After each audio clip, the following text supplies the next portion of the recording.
చూస్తే నవ్వాలి అని పెదవికి తెలిసింది, నువ్వు వస్తే ఎగరాలి అని బయటకి తెలిసింది. నీ మాటే పలకాలి అని గొంతుకి తెలిసింది, లేకుంటే ఆగాలి అని గుండెకి తెలిసింది.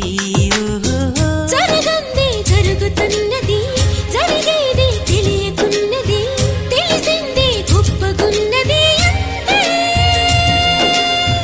కొంతేగా తెలుసుకున్నది, ఇంకెంతో మిగిలి ఉన్నది, ఎంతైనా ప్రేమ అన్నది ఇంతే.